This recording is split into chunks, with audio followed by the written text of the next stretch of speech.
안녕하세요. 정용우의 건강쉼표TV 정용우 인사 올립니다. 오늘은 지난주에 이어 제 1강 두 번째 호흡에 대해서 오늘 말씀드리는데요. 횡격막 호흡에 대해서 말씀을 드리고 싶어서 제가 호흡을 어, 지난번에 한번 지금 다시 또 나눠서 오늘은 지금 횡격막 호흡 쪽으로 말씀을 드리고 싶어서 다시 한번 요걸 만들어 봤습니다. 우리가 물 없이 음식 없이 일주일도 살 수 있다고 했고, 그리고 그러나 이제 이 공기 없이 공기 중에 있는 숨이죠. 이 숨을 10분만 안 쉬어도 못 산다고 계속 얘기를 했었어요. 그래서 제가 사실상 이제 올바른 호흡과 손발 건강법을 진행하는 이유는 제가 이제 횡격막 호흡이라든지 붓테이크 호흡법이라든지 또 이렇게 쇄골아 운동법이라든지 그리고 마사지 방법이라든지 뭐 요런 것들을 설명해서 건강을 증진시켜 드리고 싶어서 요 지금 100세 시대 스스로 지키는 저기 정용래 쉼표 TV 올바른 호흡 요런 내용들을 진행을 하고 있는데요. 제가 이걸 이제 진행하는 이유가 이 근육 운동이나 이 마사지 운동이나 이런 것들을 병행하고 싶어서 만들었는데 계속 이론으로 이렇게 말만 하고 있으니까 사실 많이 죄송해요, 사실. 근데 좀 이제 내용상으로도 알고 계시면은 나쁘지는 않을 것 같아서 제가 내용도 같이 설명을 하는 거니까요. 뭐 시간도 길지 않게 이렇게 10분씩 정도밖에 안 되니까 끝까지 이렇게 봐주셨으면 감사하겠어요. 이 횡격막 호흡 얘기를 했는데 이렇게 들이마실 때 이 가슴을 보시면 이렇게 팽창을 하잖아요. 그리고 내쉴 때는 가슴이 이렇게 수축을 해요. 그러면서 이 횡격막이 들이마실 때는 하강을 하고 또 내쉴 때는 횡격막이 상승을 해요. 이 배가 움직인다는 게 아니라 배로 공기가 들어간다는 건 아니에요. 폐로 들어가면서 이 횡격막 부분을 밀어낸다는 뜻이거든요. 제가 횡격막 그림을 다시 한번 보여드릴게요. 자, 숨을 코로 마셔요. 그러면 횡격막이 쭉 밀어내죠. 이렇게 수축이 된다고 하면 되죠. 이렇게 쭉 밀어내면서 수축이죠. 그 다음에 내쉬죠. 내쉴 때는 이렇게 쭉 내뿜기 때문에 이 횡격막이 이완이 되면서 이렇게 올라온다는 얘기예요.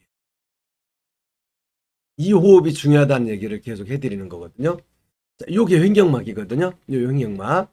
요 횡격막 위쪽으로는 요게 폐고, 폐가 있고, 그리고 그 가운데가 이제 심장이 있고 그런데 이 제 마우스는 아마 안 보일 겁니다.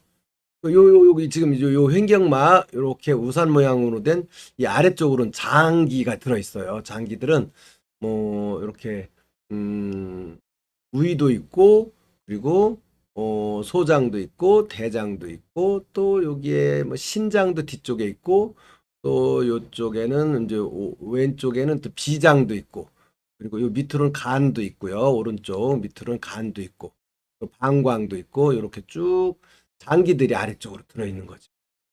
하나 더 그림을 보여드리면 보이시죠? 이게 가로막이라고 그래서 이게 횡격막이고 이 갈비뼈 통증, 호흡의 종류, 스트레칭 이렇게 나와 있는데요. 이 횡격막을 잘 눈여겨 봐주시면 감사하겠습니다. 아까 얘기했던 장기들이죠. 대장, 소장, 췌장, 그리고 여기 담쓸개 있고 여기 간 있고 이렇게 제가 말씀드린 것들이 다 보여요. 그래서 이 횡격막에 대해서 이제 설명을 하겠습니다. 이 복식호흡 숨은 너무 자연스러운 것이니까 이제 우리가 어떻게 이 숨을 쉬어야 하는지 잘 이제 모르시는데요. 이 대부분 사람들은 이 횡격막 호흡이나 복식 호흡 이걸 하지 않고요. 그냥 흉식 호흡을 해요. 그냥 아따 아따 흉식 호흡. 배는 안 움직이고 폐첨 호흡이라고 그러죠. 그렇게 하면은 요 부위에서만 숨을 쉬고 우리가 여유가 없고 뭐 일을 할 때, 스트레스 받을 때 그럴 때 여유가 없고 일하고 있고 스트레스 받고 이럴 때 흉식호흡을 하고 다녀요. 이제 예를 들어서 이렇게 흉식호흡을 하는 그런 걸 예를 들어 볼게요. 이제 참새 보잖아요. 참새. 참새는 짹짹짹짹짹짹 하고 다니니까 수명이 2년 짹짹 2년 정도 산다고 그래요. 2년, 3년. 이제 제비는 지지배배 지지배배 지지배배 하면서 이제 좀 길게 하니까 한 3, 4년 정도 산다고 수명이 나와 있어요. 예? 조금 더 숨을 더 길게 쉬니까. 뻐꾸기는 뻐꾸 뻐꾸 이렇게 조금 길게 쉬니까 한 4, 5년 정도 산다고 합니다. 이 호흡에 따라서 수명이 막 나오는 거예요. 이제 거북이는 장수 거북이는 150살에서 200살을 사는데요. 150에서 200년을 살으면 상당히 오래 사는 거잖아요. 네. 어묵 하면서 숨을 깊게 고 길게 느리게 천천히 분당 적게 1분에 적게 호흡을 하는 거예요. 폐 부위가 여기에서만 숨을 이렇게 쉬면 아까 얘기한 호흡성 산증이나 과호흡 또 호흡성 알칼리증 이런 데 노출될 확률들이 많아요. 그게 지속적으로 오래되면 나중에 이제 신장이 또 약해져 가지고 이제 나이가 들어가면서 신장 기능이 또 약해질 수도 있어요. 그래서 호흡을 해처 호흡을 하지 말고 깊게 횡격막 호흡을 해서 우리가 오래오래 살 수 있게 해요. 저는 이제 이 정용우의 건강심표 TV를 이렇게 보고 듣는 분들은 그래도 조금 더 건강하게 오래 살았으면 좋겠어요. 아프고 오래는 의미가 없거든요. 건강하게 오래. 그러려면은 숨을 거북이처럼 느리게 아주 속을 횡격막 깊숙이 깊게 충분히 길게 또 느리게 천천히 좀 숨을 쉬어주길 부탁드려요. 그렇게 안 하면 신장 기능이 약해진다고 하잖아요. 이게 우리가 여러 가지 질병에 노출되면 에너지가 많이 고갈되면서 아까 얘기한 산과 알칼리의 균형을 잡기가 힘들어지는 상황에서 질병으로 이어지기 때문에 평소에 우리가 횡격막 호흡을 미리미리 쭉 해줌으로써 질병을 예방하는 게 무척 중요한데요. 이 횡격막 호흡은 날숨과 들숨을 또 내보내는 과정에서 무척 중요하지만 또 이렇게 실질적으로 또 들이마시는 것도 천천히 횡격막 근육으로 이렇게 움직여야 되기 때문에 그렇게 중요하다고 얘기합니다. 네, 또 중요한 이유가 이렇게 횡격막이 아까 보여드렸잖아요. 요걸 아까 그림을 보여드린 게 횡격막 그림을 요 그림을 한번 보여드린 적이 있잖아요. 제가 가로막이라고 그래가지고 그리고 또 요 그림도 한번 보여드린 적이 있잖아요. 요 횡격막이요. 요 횡격막으로 뭐뭐가 지나가는지 우리가 알으면 아, 그렇구나. 그래서 그랬구나. 라고 이해할 수 있을 거예요. 이 횡격막으로 네 개의 큰 관이 지나간다고 해요. 대동맥, 심장에서 내뿜죠. 대동맥이 지나가고 그리고 이제 올라오죠. 이제 하대 정맥이라고 해서 정맥이 올라오죠. 그럼 벌써 구멍이 두 개 뚫렸죠. 그 다음에 식도 우리가 밥을 먹으면 이렇게 식도가 지나가요. 어이구 그럼 구멍이 또 세 개가 뚫렸어요. 그리고 또 이렇게 뇌 뒤쪽에 이제 미주신경이라고 있는데 그건 부교감 신경의 일종인데 이 이제 뭐 소화 기능이나 이 우위 이쪽에 영향을 주는 부교감 신경, 미주신경이 지나가는 거예요. 그래서 네 개의 관이 지나가니까 횡격막 호흡만 잘해도 이제 이 대동맥이 굵게 지나가니까 이게 이제 신경계통에 영향을 많이 하겠죠. 중추신경에서 말초신경으로 뻗어나가는데 이 대동맥이 혈관을 빵빵 뚫어줘야지 이 신경이 이 왕성하게 움직이면서 아프지도 않고 건강해지는 거예요. 그리고 하대정맥으로 이렇게 올라와야지 뭐 보면 하지정맥류 이런 게 못 올라와가지고 그런 게 생기는 거거든요.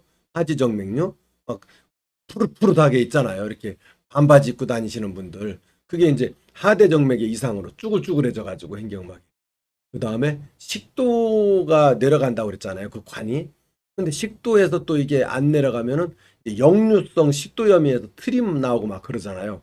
그럼 이제 얼마나 불편하겠어요. 몸이 안 좋죠. 소화 기능도 안 좋고 하니까.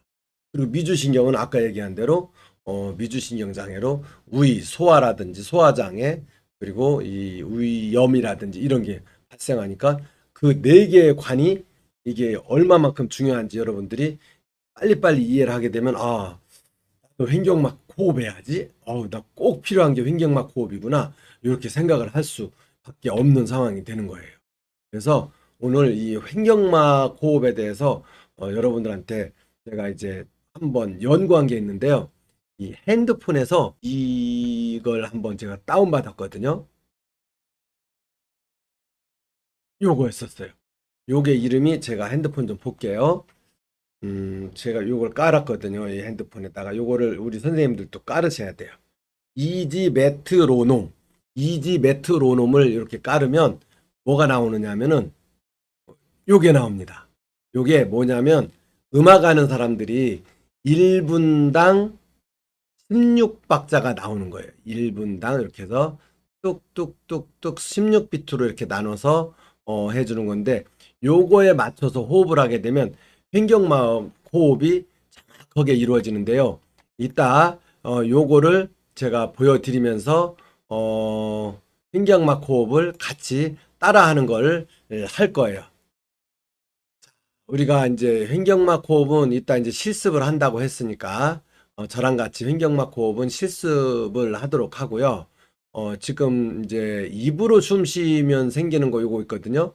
우리가 막 잠잘 때 막 입으로 숨을 쉬는 사람들을 제가 봐가지고 제가 이제 그 입으로 쉬는 쉼 때문에 제가 되게 건강하지 않은 사람들을 많이 봤어요. 왜냐면 사람들의 몸은 이제 코로 숨을 쉬게끔 되어 있지 입으로 숨을 쉬게 되어 있지는 않아요. 이제 왜냐면 입만 막으면 코에서 이제 다 뭐냐면은 이제 그 세균이라든지 바이러스들 그런 걸 못 들어가게 이제 다 걸러주는 게 코에서 습도 조절도 해주고 그런 걸 걸러주는 역할도 해주고 하기 때문에 이제 코로 호흡을 하라고 하는 거예요. 입으로 쉬면 안 좋기 때문에요. 사람의 몸은 코로 숨을 쉬게 설계되어 있는데 왜 입으로 숨을 쉬냐는 거죠. 그래서 이제 입으로 숨을 쉬면 아예 테이프를 갖다 붙여버리세요. 잠잘 때. 그럼 코로 숨을 쉬어서 건강을 찾을 수가 있어요. 그 내용을 한번 제가 이렇게 말씀해 드리면요. 음, 어, 입으로 숨을 쉬는 거가 왜 나쁜지 설명해 드릴게요. 입이 하는 일은 따로 있거든요. 이게 뭐냐면 밥을 먹는 게 입으로 하는 거고 또 뭐 말을 할 때 입으로 하는 거지 뭐 왜 숨을 쉬는데 왜 입으로 하냐는 얘기예요. 우리가 코가 꽉 막혀 있거나 이렇게 숨을 쉴 수 없는 상황에서 입으로 쉬는 게 그게 잘못됐다는 거죠. 근데 어쩔 수 없을 경우에 어쩔 수 없지만 이제 어쩔 수 있을 때는 그렇게 하라는 거예요, 저는. 왜냐면 코가 미세먼지도 걸러주고 또 세균이나 바이러스나 다 잡아주고 습도 조절도 해주고 이렇게 그 얼마나 좋은 거냐고요. 그러면 입으로 숨을 쉬면 안 된다는 건 당연히 알 수 있으시겠죠. 그러니까 온몸이 건조해지고 세균이나 바이러스가 우리 몸에 들어가지 않게끔 우리가 코로 숨을 쉬도록 해요.